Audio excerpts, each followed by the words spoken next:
Good morning everybody. GM study for ড্রিমসে আবার সবাইকে স্বাগত জানাই।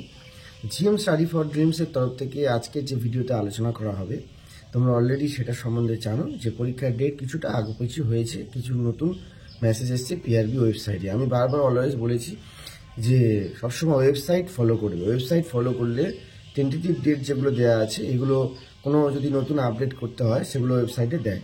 তো অহেতুক কোনো খবর উল্টোপাল্টা তোমরা দেখবে না, এটা আমি আগাগোড়া বলতাম। তা এখন কলকাতা পুলিশের কনস্টেবলের পরীক্ষার ডেটটা 2026-এ ছিল, একটু এগিয়ে নিয়ে এলো 2025-এর মধ্যে দিয়ে দিল। এর মধ্যে কি নতুন অভিসন্ধি আছে বা এটা কি জন্য করা হয় এটা আমি ক্লিয়ার করে দেবো এর ভিতরের কথাটা। এর সাথে সাথে কেপি এসআইয়ের জন্য মেনের জন্য একটু সময় কিন্তু তোমরা পেলে। এই যে পোস্টপোন হলো ডেটটা, এতে কিন্তু চরম ক্ষতি হলো এরকম মনে করছে অনেকে যে এরকম কেন হলো। এর জন্য কিন্তু তোমাদের যাদের ভালো স্কোর আছে তারা কিন্তু মেনের জন্য আর বেশি করে সময় পাবে, যাতে একটা সুযোগ একবারই লাগাতে পারে। আর প্রথম আরেকটা যেটা চিন্তা ছিল যে সব চেঞ্জ হচ্ছে, তাহলে কি চুপচাপ আছে সব কিছু, তাহলে ডব্লিউপিএসআই পরীক্ষাটা কি হবে? ডব্লিউপিএসআই পরীক্ষা যেমন টাইমে হবে সব কিছু কন্ডাক্ট করার, সব মেসেজ এবং ফরওয়ার্ডিং এবং সব কিছু রেডি, ওই সময় পরীক্ষা হওয়ার সব কিছু ঠিকঠাক। এবারে আরও নতুন চিন্তাভাবনা যেটা মাথায় আসছে, এটা হচ্ছে কলকাতা পুলিশ কনস্টেবলের পরীক্ষা এগিয়ে নিয়ে আসা হলো, কারণ 26-এর ইলেকশনের প্রথম থেকেই চ্যানেলে আমি বারবার বলতাম যে তোমরা ভোটের ডিউটি যাবে, এরকম বলতাম। অনেকে অনেক নেগেটিভ কমেন্ট করতো, কিন্তু হিসেব সেদিকেই যাচ্ছে যে একসাথে জানুয়ারিতেই মাঠগুলো করানো হওয়ার একটা প্রবল সম্ভাবনা।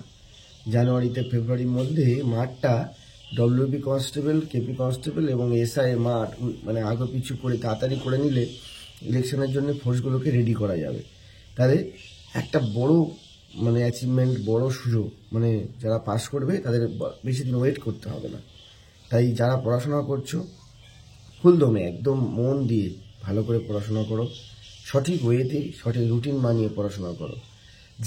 যেমন প্রথম থেকেই বলেছি যে পরীক্ষা ঠিক হবে, পড়াশোনা বন্ধ করো না। আবার যে ডব্লিউবি যেহেতু ডিস্টেন্স অনেকটা ছিল, ডব্লিউবি পরীক্ষা আর কেপি কনস্টেবল পরীক্ষা, তখন অনেকে মনে চিন্তা করছিল যে কি করে প্রথম পরীক্ষাটা হওয়ার পরে যদি ছাড়বে তো আমাদের কেপির জন্য ছাড়বে তো, সেই দ্বন্দ্বটা আশা করি অনেকটা মিটেছে এবং কলকাতা পুলিশ কনস্টেবলে আবার সিট সংখ্যা বেড়েছে কিছুটা।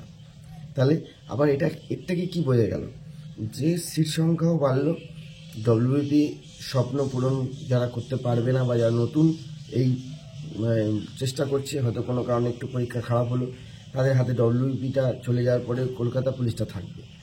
যারা ডব্লিউবিতে স্কোর কম করতে পেরেছে এবং তারা আরেকটু ভালো স্কোর করতে চায়, তার জন্য কিন্তু কেপি কনস্টেবল রয়েছে। এবারে মাথায় রাখতে হবে ডব্লিউবি কনস্টেবল পরীক্ষার সিলেবাস। আর যেহেতু একটা পরীক্ষা, কেপি কনস্টেবলের প্রথমে প্রিলি, ইংরাজিটা নেই, তাহলে এখন কিভাবে পড়াশোনা করবে?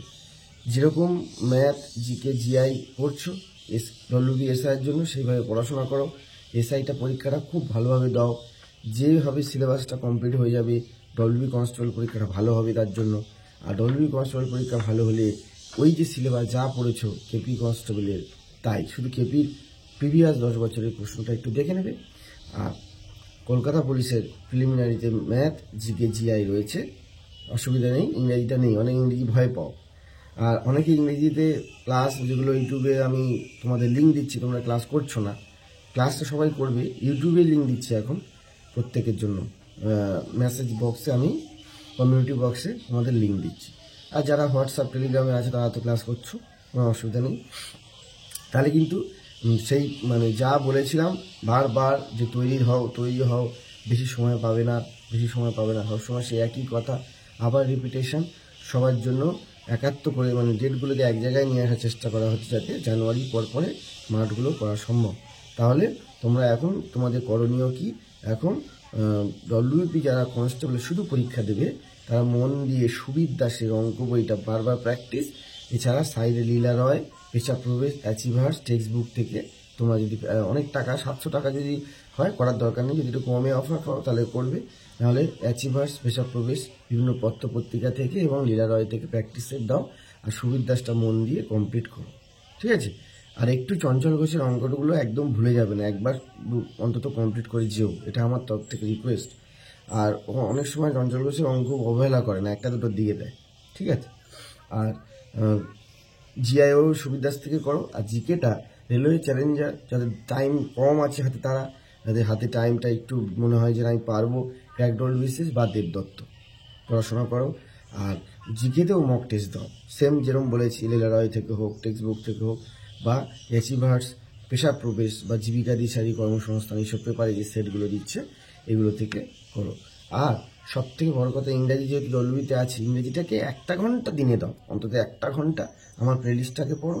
আর না হলে তুমি আমাদের ক্লাসে আসো গুগল মিটে, তাও যদি ভালো না লাগে নিজের কাছে যে বইটা আছে সেই বইটা পড়ো।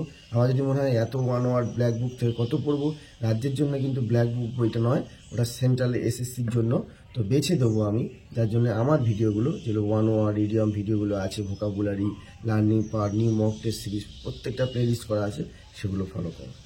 যেটা ইংরেজি সংক্রান্ত প্রবলেম হবে সেটা আমার ইংরেজি যে ভিডিওগুলো আনবো সে তার নিচে কমেন্ট করবে এবং হোয়াটসঅ্যাপ করবে। তাই পরীক্ষার ডেট নিয়ে আর এই আপডেটটা আমি শেয়ার করলাম। আর সবার লাস্ট একটা কথা বলবো, যে হাল ছেড়ো না বন্ধু, এই কথাটা দেওয়ালে টাঙিয়ে নাও, কারণ হাল ছেড়ো না বন্ধু এই কথাটাই মোটিভেশন। এগুলো আমি আমার ভিডিও শেষ করলাম। আর নতুন কোনো ভ্যাকেন্সির আপডেট এই মুহূর্তে নেই, ঠিক আছে। আপডেট এলে আমি দেবো, সবসময় আনার চেষ্টা করি, কাজের ব্যস্ততার জন্য হয়তো ঠিক সময় ভিডিও অনেক সময় দেওয়া হয়। ভিডিওটা এখানেই শেষ করলাম, ভালো থেকো, জয় হিন্দ, ধন্যবাদ।